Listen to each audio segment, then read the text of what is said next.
各位朋友，大家好，我是胖叔，一个球迷，也是一个金融分析师。今天我们来聊垫底辣妹的英超逆袭。有这么一个英超球队，曾经风华绝代、倾国倾城，不仅制霸国内，还多次征服欧洲。可惜哪个剧本没有分声？糟糕的运营、频繁的换帅，使得曾经的联赛霸主，如今沦落为垫底辣妹。没错，他就是曼联，他就是诺丁汉森林。纵观欧冠历史，仅有6支英超球队曾经站上欧洲之巅。他们就是6冠利物浦、3冠曼联、2冠切尔西、2冠森林、1冠的曼城和维拉。这6支球队仅有一个在24年徘徊在降级区。在23年徘徊降级区，就是森林。那这里分享一个冷知识啊，23赛季森林的32分保级，打破了英超历史最低分的保级记录。那换句话说，23年的森林放在以往任何一个英超赛季都是要降级的。然而森林今年逆风翻盘，高居欧冠区。我们知道足球世界，除非你是曼联，否则有问题都能用钱解决。但森林恰恰靠的就不是钱。我们看看英超24赛季的球队工资支出，更多关于5大联赛工资支出的分析呢，欢迎移步胖叔之前的视频。英超也算第一联赛，排名前列的那自然是6强加维拉、纽卡。森林呢是在后半段，但足球的魅力就在于垫底辣妹也能以小博大。喜爱高阶数据的朋友呢，也许都听过一个电影叫做《魔球》。那所谓魔球，最开始指的是通过数据寻找被市场低估的球员。那发展到今天啊，魔球已经泛指用数据辅助体育决策。很多魔球推动的决策呢，看似反传统，其实却有奇效。有趣的是啊，大球队财大气粗，容错率高，往往是小球队穷则思变，在魔球的应用上走在前列。那今天我们就来通过青训、定位球和转会，讲一讲垫底辣妹如何出奇制胜。那如果大家喜欢这个系列，希望为胖叔点赞关注，预约下期视频垫底辣妹2。好了，开场白终于讲完了，各位老公想死你们了。曼联联赛赢1场，胖叔更1期，结果整个2月就赢了1场。那不更新的时候呢，胖叔就回归家庭，每周陪大女儿学游泳。上次曼联赢球的时候，我女儿还在狗刨，这次赢球，我女儿都能游25米了。那很多父母说到陪孩子游泳呢，就很恐惧，觉得身心俱疲带不动。但胖叔却不以为然。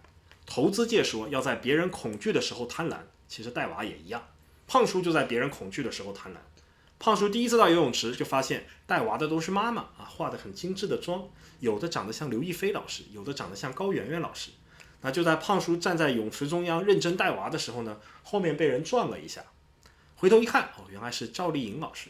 也许赵老师呢看胖叔是唯一一个爸爸带娃，若有意若无意的撞了上来。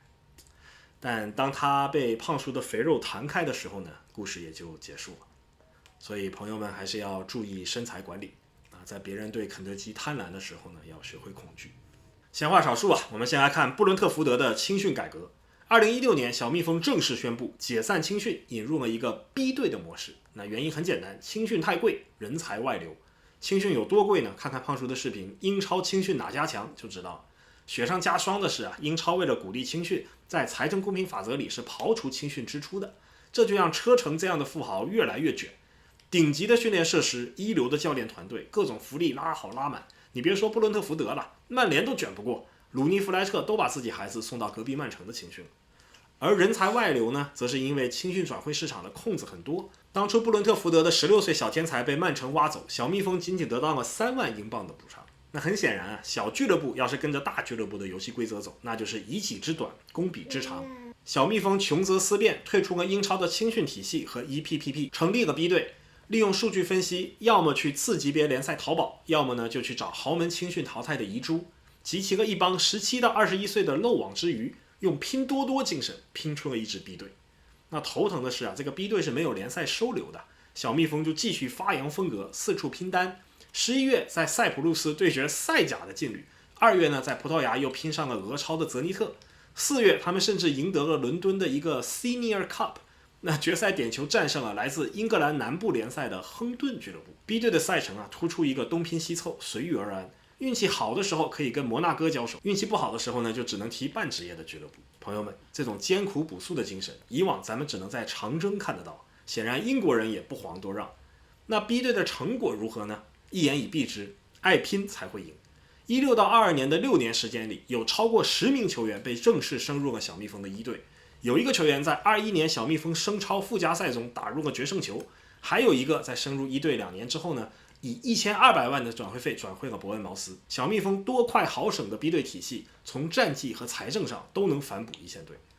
然而英超随后就出台新规，24年开始英超俱乐部必须有青训，那小蜜蜂的实验也就戛然而止，重新组建了一个青训系统。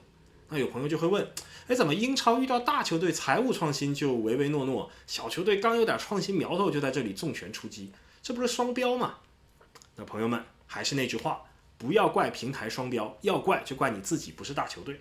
那你看 B 站的这个交友板块，大 UP 主天天超速无人问津，我这小频道刚一挂档就被限流，那胖叔说什么了？那还不是埋头涨粉，早日三上自由呗。小蜜蜂6年卧薪尝胆，已经实现了三上自由，可以和豪强掰掰手腕。胖叔也见贤思齐，希望各位朋友没关注的点个关注，关注的用你女朋友的账户也点个关注。总有一天，胖叔和咱们的10万粉丝要和交友板块的 UP 主拼拼车速。说回魔球最早的数据分析呢，只能在棒球萌芽是有原因的。棒球是回合制，各就各位，反复推演，是数据分析的沃土。因此很多朋友说足球瞬息万变，是不适合数据分析。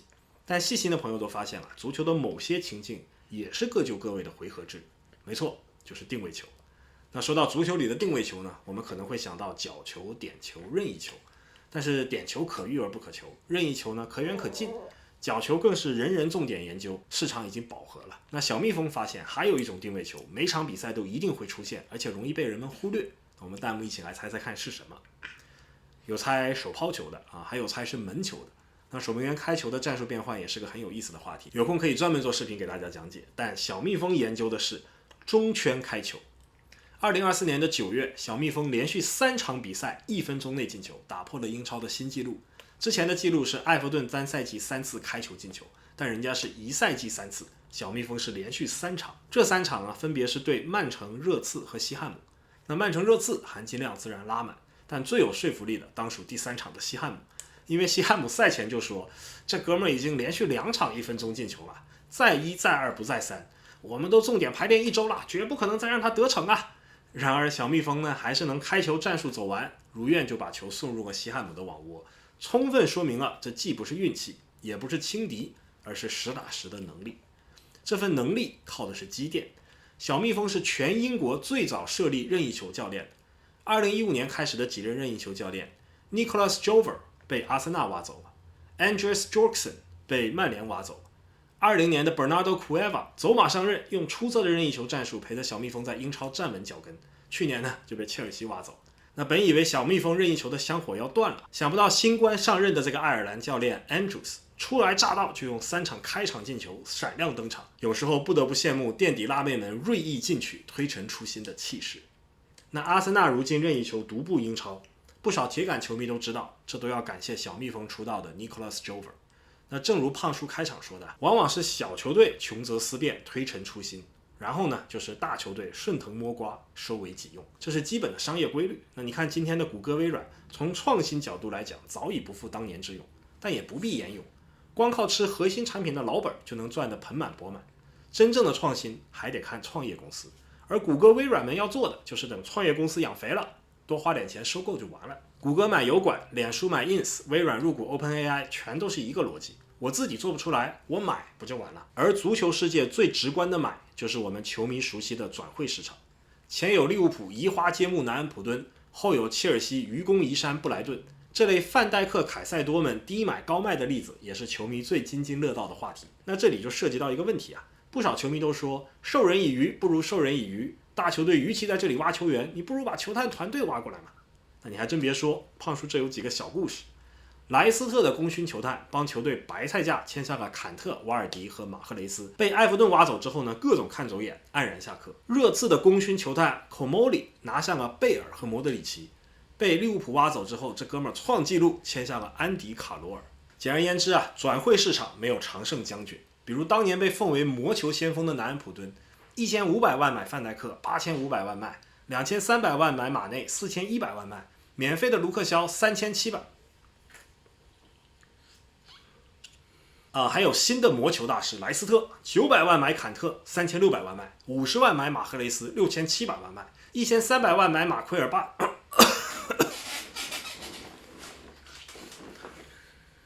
现在2位魔球大师呢？那不还是泯然众人矣？那既然转会市场没有常青树，森林就提出了一个新思路。22到23赛季刚刚升超的森林进行了转会换血。弹幕朋友来猜猜看，森林那一赛季买入了几名球员？有说10个的啊，有说15个的。答案是30名球员，签下了整整30名球员。这些签约大部分都失败了。2年后的今天，那30个人里只有7个人还在俱乐部。就在大家以为森林只是升超的短暂疯狂时，23到24赛季的森林，那个最低分保级的森林又签了17个人。那没有人知道森林葫芦里卖的是什么药。垫底辣妹森林批发式的转会操作引起各路球迷的广泛嘲笑。如今辣妹战绩坚挺，嘲笑声也就不攻自破了。其实说不定森林的思路很简单，既然转会市场无法操控，咱们就走量。与其花1亿梭哈圆规，不如买它10个盲盒。那说到这儿啊，朋友们也许会想到另一个球队，没错，就是切尔西。只不过切尔西的是严选盲盒，比森林的盲盒呢要贵一点。那胖叔不知道这种盲盒走量的转会思路是森林和车子谁先发起的，但这种尝试应该是经过足够演算的战略调整。这个冬天曼城花2亿买的那4-5个球员，以及最近曼联签的 Obi Martin 和 Hayden Heaven， 也许都是借鉴了这个思路。只不过富有富的盲盒，穷有穷的盲盒。那讲到这儿呢，不由得唏嘘，这些年曼联唯一的优势就是有钱，现在连钱都没了。曾经的绝代佳人，如今也成了垫底辣妹，开始走拼多多的路线。但垫底一样可以翻盘。沙耶加在电影《垫底辣妹》里的翻盘，离不开妈妈没日没夜的打工挣钱交补课费，也离不开平田老师目标只要降低1次就会越降越低的激励鞭策。但最打动我们的还是沙耶加在夕阳下骑着单车背单词的一幕。花钱不难，喊口号也不难，但正如爵爷说的，人生中最难的就是每天都全力以赴的努力工作。上赛季保级的森林，这赛季都能进欧冠，曼联还有什么理由不努力？那有朋友会问，平田老师为了沙耶加付出了这么多心血，他俩后来在一起了吗？这位朋友，细说不是胡说，大电影不是小电影，你以为你在看幻想系的作品吗？那有朋友又会问，幻想系的作品具体指的是什么呢？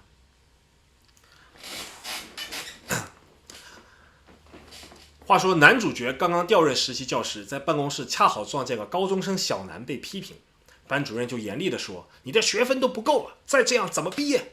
那小南呢，只是静静地看着自己的指甲，眼皮都不抬，慵懒地回道，嗨。看看小南这演技，重剑无锋，大巧不工，举手投足间神秘的叛逆少女形象一下就立起来。批评过后呢，男主角就关心地问小南，你没事吧？小南就沉吟地说，老师，我有一些关于家庭的烦恼，你可以帮帮我吗？哎呦，你看他还有家庭的烦恼。我们知道啊，小电影的女主角都设计的比较粗糙，没有人物小传，更别提人物弧光了。小南却把一个这么扁平的角色演得这么丰满，这就叫台上1分钟，台下10年功。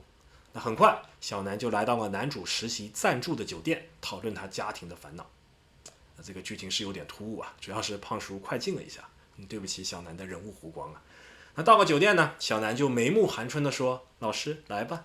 那男主就手足无措，说，你在说什么呀？那小南就似笑非笑地说，你也不是很抗拒嘛。男主就岔开话题地说，男同学，你的烦恼是什么？小南说，烦恼嘛，就是没法和老师你在一起啊。说完，小南就强吻男主，你说这谁顶得住？你说这怎么行？男主连忙推搡说，哎呀，不行啊，不行啊，我是你的老师啊，会苦逼的。朋友们，温故而知新，复习一下啊，苦逼是炒鱿鱼。你们以为苦逼这个单词只会在职场题里出现，想不到校园题材也会考。所以说学外语多背背单词准没错。学人家沙耶加，那么骑单车还在背单词。男主说会苦逼，小南就说不会苦逼的，你还不是教师啊，你只是实习教师嘛，放轻松。你看小南这个逻辑性多好，他要是认真念书，学习成绩肯定会上去。那男主就继续推搡说，哎呀，我们是师生啊，这是不对的。推搡之下呢，小南就占了上风，跨坐在了男主的身上，说，怎么老师力气还输给女孩子啊？红气なんじゃないでしょ。红气本气啊，念作红气，就是认真的意思。红气なんじゃない啊，字面意思呢就是看来你也不是认真的嘛。意义的话呢，就是说你也不是真的想拒绝我嘛。那胖叔小时候在日本上幼儿园举行了一个亲子运动会，有一个项目是爸爸拔河，3局2胜。那胖叔的幼儿园恰好有好几个都是跟我爸一样的中国留学生，那哥几个就凑为一队，说一会儿可绝对不能输给鬼子了。那拔河一开始，对面的日本爸爸们毫无防备，啪一下就被我爹这边给拉过去了。